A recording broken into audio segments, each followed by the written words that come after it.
Okay guys, for number 23, we're going to use the Perpetual inventory system, which pretty much is a system that's constantly updated as opposed to the periodic, which is just updated at the end of an accounting period. And then they want us to use average cost. So basically, each time a transaction happens, whether it's a purchase or a sale, we have to recalculate how much the goods we have, how much they're worth rather. So let's start out by doing our beginning inventory.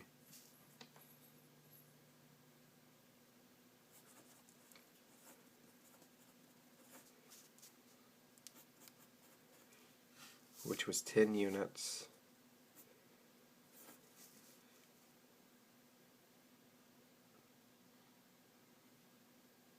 Okay, at 120 each. She didn't really specify that, but I'm going to assume it's just 120 each.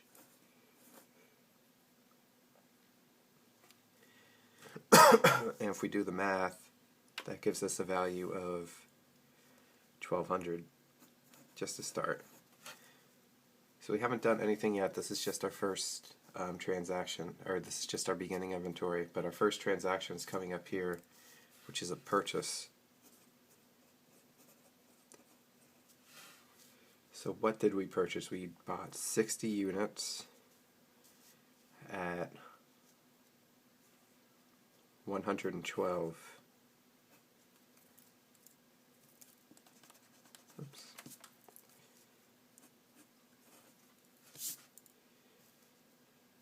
Which gives us, and that was worth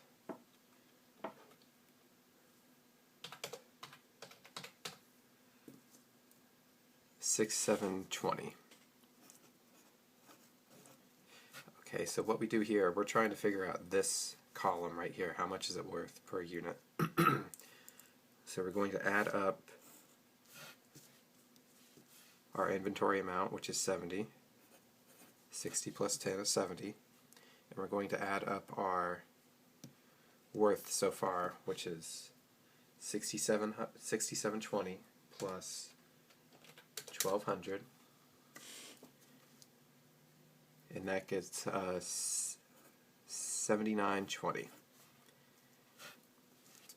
Now we take this to find out how much each of these units is worth. We take this 7920 and just divide it by our inventory, which is 70. So do that on your calculator. And we should get 113.14.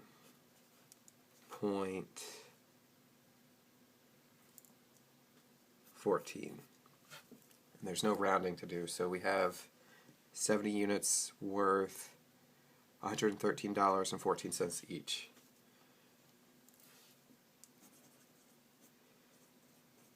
Balance. And then what happened next? And that's pretty much what we're doing so far. Next was a sale on the 14th of 40 units. So we'll write sale 40 units. So what did we do? We lost inventory. We sold inventory. So we have to subtract that, which will give us, well, I'm jumping ahead, so excuse that. We sold 40, and how much was that inventory worth? At 113 and 14 cents. So to find out how much was the cost of the goods sold, how much did the goods that we sold cost, we just multiply however much we sold times however much they were worth, which is 113 and 14 cents. So put that to your calculator. 113, 14 times 40. And that gets us 45.25 and 60 cents. No rounding.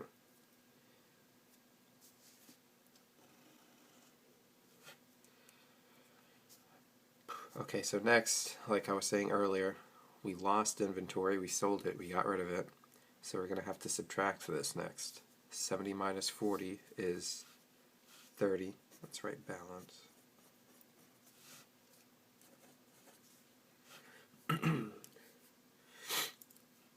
Technically they should still be worth this much, but we're just going to do the math to make sure. And just like we did with the purchase, we added it up here, we're going to have to subtract it right here since we lost inventory. So we take 79.20 and subtract this number, which is 45.25.60. And we get 3,394 and 40 cents. Oops. The same to find out how much each unit is worth. Just take this, our total number, divide it by the inventory number, which is 30.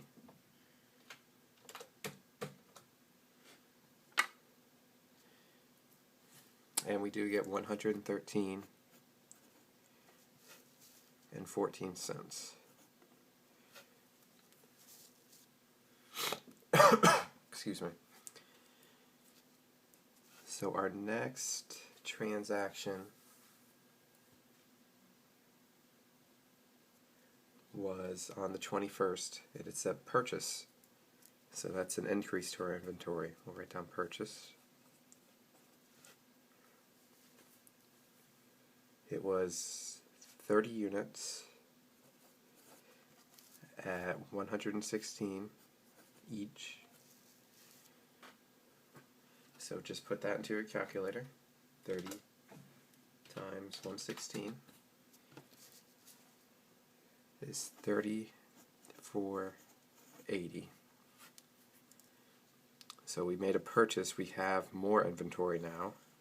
So we have to add these. Well, 30 plus 30 gives us 60.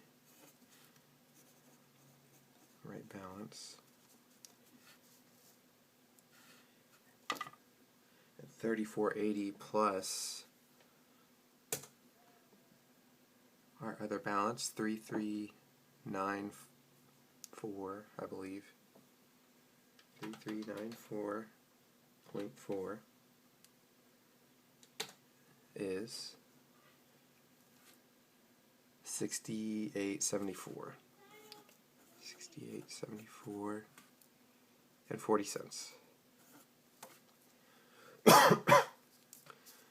So to find out how much each of these units is now worth under average cost method, we just take this and divide it by our inventory number.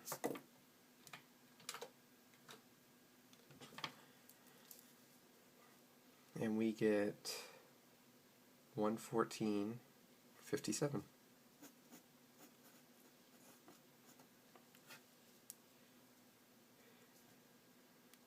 Okay.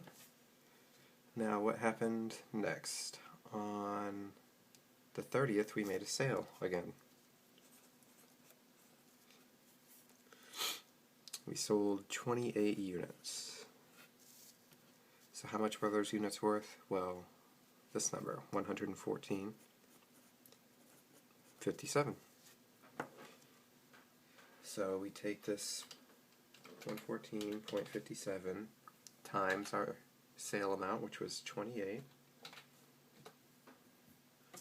and that gives us our cost of goods sold for this transaction. How much were the goods worth that we sold? 32.07 and 96 cents. Okay, so since we just made a transaction, we have to do another balance. We lost inventory, we sold it. So 60 minus 28 is 32. we take these two numbers. Since we sold it, we subtract this from this. So 6874.4 minus 3207.96 gives us our current balance, our current inventory worth of 3666.44. And this should still be 114.57, but we're going to do the math just to make sure. So take this, it's our inventory worth, divided by the inventory number, which is 32. And indeed we do get 114.57. Now, technically, just like after the last sale, that could be rounded up. This could be rounded up to 114.58. But she, I guess, doesn't want us to do that. Or even if you did, the answer is not going to be that radically different, and you're going to be able to select from the answers that she's provided. So that went through all of our transactions. So what are they asking for? Our ending inventory. Well, that's easy. It's just this number right here.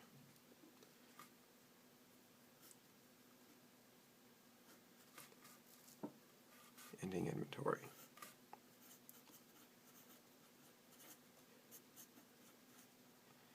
So the answer will be A. But let's find out. One of these they're going to ask you, yes. Number 25, they're going to ask you what the cost of goods sold is. So pretty much we take up the value of all the sales, which would be this number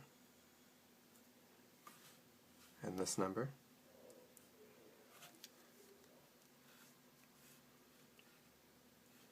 So we'll write costs of goods sold equals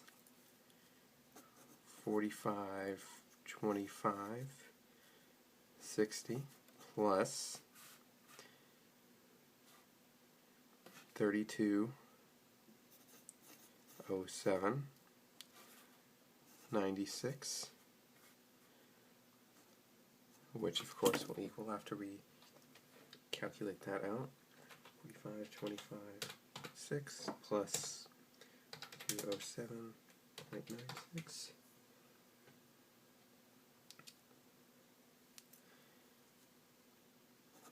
$7733.56. Oops, I was running off the paper. I'm sorry about that.